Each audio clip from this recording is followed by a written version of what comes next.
نحمدہ ونصلی علی رسولہ الکریم اما بعد فاعوذ باللہ من الشیطان الرجیم بسم اللہ الرحمن الرحیم اللہم صلی علی محمد وآل محمد صلی اللہ تعالی علیہ وسلم۔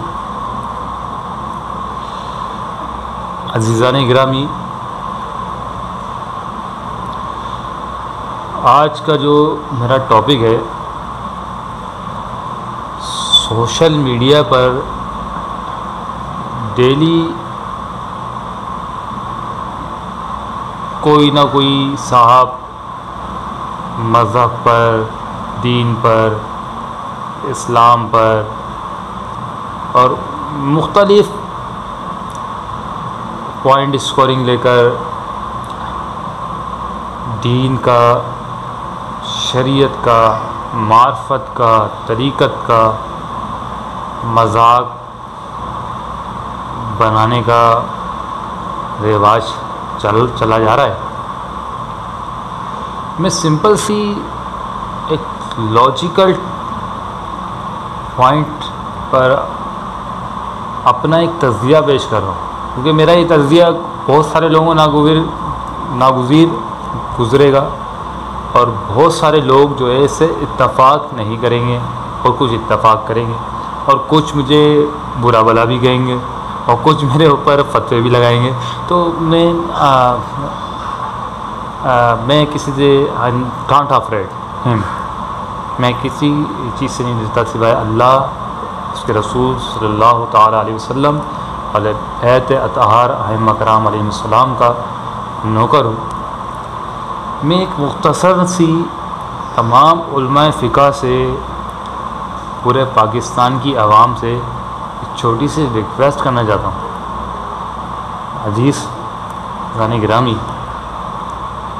یہ جو ڈیلی بیسس پہ آپ لوگ سوشل میڈیا پر دین کو کوئی کچھ بات کر رہا ہوتا ہے، کوئی کچھ بات کر رہا ہوتا ہے، کوئی علماء فلاں کا مناظرہ دے کے بیٹھا ہے، وہ کافر، وہ شیعہ، وہ سنی، وہ بریلوی، وہ دیوبندی۔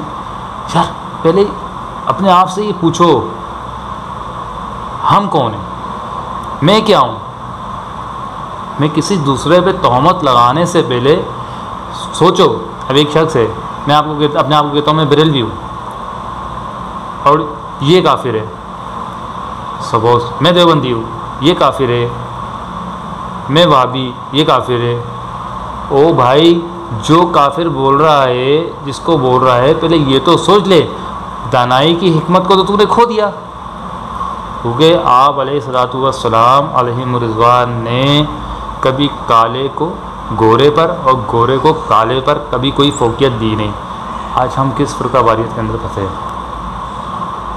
آج ہماری اسی فرقہ واریت کی وجہ سے، اسی فتنہ دجال کی وجہ سے آج مسلمان کہاں مار کھا رہا ہے، آج مومن کہاں مار کھا رہا ہے۔ میرے بھائیوں اور دوستوں، بزرگوں، میری ایک چھوٹی سی بات ذہن میں رکھیں۔ قرآن میں لفظ یوز ہوا ہے مومن کا، اور مومن وہ مسلمان ہوتا ہے جس کے اندر تین چیزیں حضور پاک صلی اللہ علیہ وسلم نے بیان فرمائی دی۔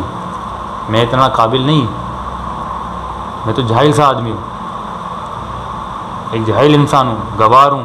آپ لوگ تو پڑھے لکھے ہیں، کم سے کم دین کی کوئی بات کرنے سے پہلے یہ سوچا کرے کہ آیا آپ کے دین کا انگریز یہودی کتنا مذاق بنا رہا ہوگا۔ نصارہ جو ہمارے مذہب میں آنا بھی چاہتے ہیں، وہ آنے سے انکار کر دیتے ہیں۔ نہیں بھائی، مسلمان تو ایک فتنہ ہے، مسلمان تو کبھی کسی چیز میں تخلیق کر رہا ہوتا ہے، کریشن کر رہا ہوتا ہے، کبھی کسی چیز میں کریشن کر رہا ہوتا ہے، کبھی اس کو کافر بنا رہا ہوتا ہے، اس کو یہودی بنا رہا ہوتا ہے، اس کو اللہ کے بندو، نبی پاک صلی اللہ علیہ وسلم نے حجۃ الوداع کے موقع پر بھی اخوت و بھائی چارے کا راستہ دکھایا، ہمدردی کا راستہ۔ جس شخص کے اندر اخلاقیات ہی نہیں، وہ مسلمان کیا مومن کہلانے کے بھی لائق نہیں ہے۔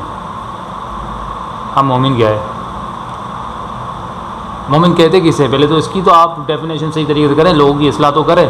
ہر انسان نے، ہر شخص نے اپنی 2 گز کی مسجد بنا کر بیٹھا ہوا ہے، اور اس کو یہ نہیں پتا کہ میں نبی پاک صلی اللہ تعالیٰ علیہ وسلم کے ممبر پر بیٹھ کر اور وہاں سے لوگوں کی اصلاح کرنے کے بجائے ان کے اندر فتنے کا بیج بو رہا ہوں۔ میں ہاتھ جوڑتا ہوں آپ لوگوں کا، دین کا مذاق مزید مت بناؤ، مت بناؤ اتنا مذاق۔ ہم اپنے حرف عربی کے اندر الف سے یہ تک کے ورڈ کو تو سمجھ لیں۔ ابھی میں آپ سے اگر ایک چھوٹا سا کوشچن کر دوں کسی مولوی حضرات سے کہ قرآن کا پہلا لفظ شروع کس سے ہوتا ہے، تو آپ سب کہیں گے کہ الحمدللہ رب العالمین۔ او میرے بھائیو، جب تک شیطان کو دور نہیں بھگاؤ گے تو الحمدللہ کیسے شروع ہو گئی؟ پھر اپنے اندر کے نفس کے شیطان کو تو مارو۔ مولویوں تھوڑا سا مجھ سے سبق سیکھ لو، میں فقیر ہوں، میں کئی عرصے سے بسم اللہ الرحمن الرحیم کی ایک لائن بتا رہا ہوں کہ یہ اللہ تبارک و تعالیٰ نے قرآن مجید جب نازل فرمایا نا، اس کے شروع میں نبی پاک صلی اللہ علیہ وسلم کو بھی طریقہ معلوم تھا، نبی پاک صلی اللہ علیہ وسلم کے تو پاس وحی کی صورت میں نازل ہوا تھا کہ بسم اللہ پڑھ کر شروع ہے۔ تو آج ہمارے مولوی کو یہ چیزیں نہیں معلوم، جو آتا ہے اپنی دو گز کی وہ اس کو میں دیکھ رہا ہوں۔ کل میں نے سوشل میڈیا پہ دیکھا کہ کبھی کوئی شخص دلائل پیش کر رہا ہے، کبھی یار عشق دلائل سے تو تھوڑی ہوتے ہیں، عشق اہل بیت، عشق رسول، عشق محمدی عربی، عشق امام عالی مقام علیہ السلام، اللہم صلی علی محمد و علی محمد۔ یہ جو عشق ہے نا، اس کی منزلیں لوہے کے چنے ہیں، لوہے کے چنے، اور اس کو سمجھنے کے لیے اپنی پوری زندگی دینی پڑ جاتی ہے اللہ اور اس کے رسول اور اہل بیت کے حق میں۔ اور یہ کیا ہمیں کیسے معلوم کہ وہ شخص کافر ہے، وہ وہابی ہے، وہ دیوبندی ہے، وہ بریلوی ہے، وہ شیعہ ہے؟ 1947 کے بعد سے جب پاکستان آزاد ہوا، میں نے ہسٹری کی بکس میں پڑھا ہے کہ ہندو مسلمان ایک پلیٹ میں بھی کھانا کھاتے تھے، لیکن جیسی جیسی ہماری حکومتیں تبدیل ہوئیں، میں حکومت کو تو تذکرہ کرنا ہی نہیں چاہتا، کیونکہ میں نے آج تک کبھی اسمبلی کے اندر کسی حکمران کو نہیں دیکھا کہ اس نے بسم اللہ الرحمن الرحیم بھی صحیح طریقے سے پڑھا ہو۔ تو میرے عزیز پاکستانیوں، عزیز امت محمدی کے پیروکاروں، خدا کا واسطہ دین کا مذاق مت بناؤ۔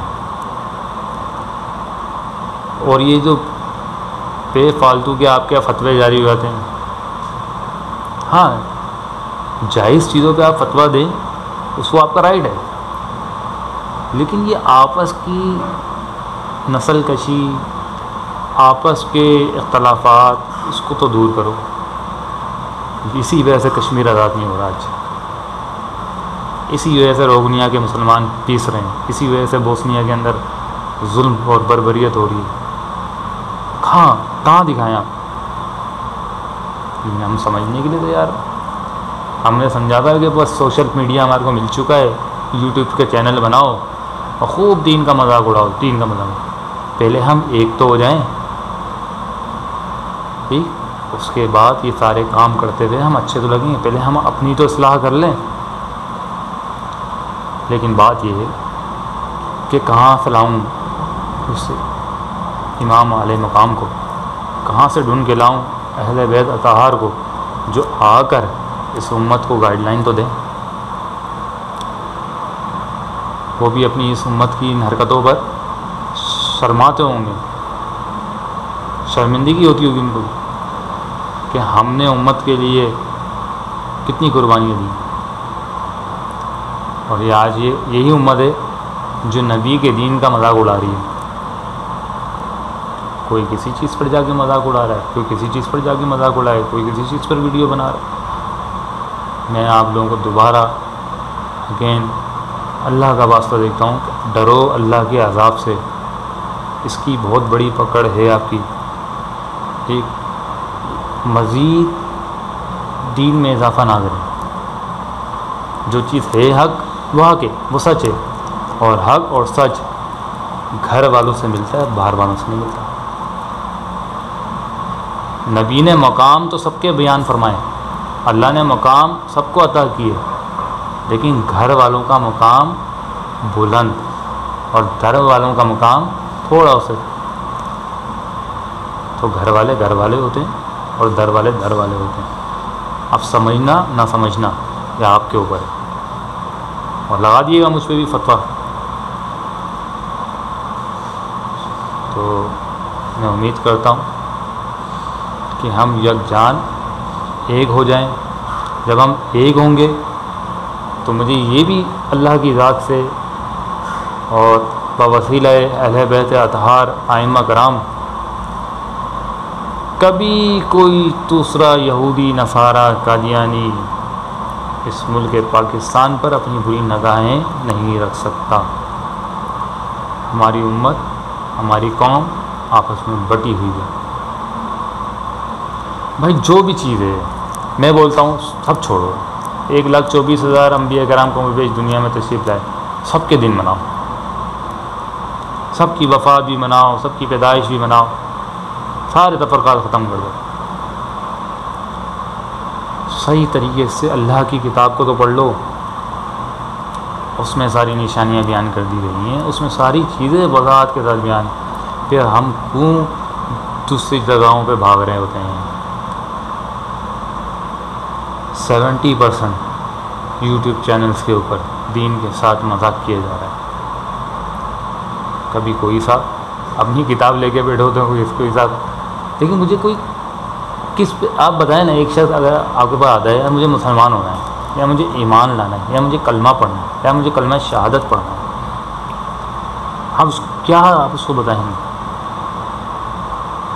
آپ کہیں گے مثال کے طور پر وہ مسلمان ہونے آیا اور وہ کسی دیوبندی علماء کے بعد چلا گیا، مجھے کلمہ پڑھا تھا، چند دنوں بعد اس نے کلمہ پڑھ لیا، چند دنوں بعد اس کی ملاقات ایک بریلوی علماء سے ہو گئی۔ آپ وہ بولے گا یار ابھی مجھے دین میں آئے ہوئے 1 ہفتہ نہیں ہوا اور یہ تو دین فوراً پلٹی کھا گیا۔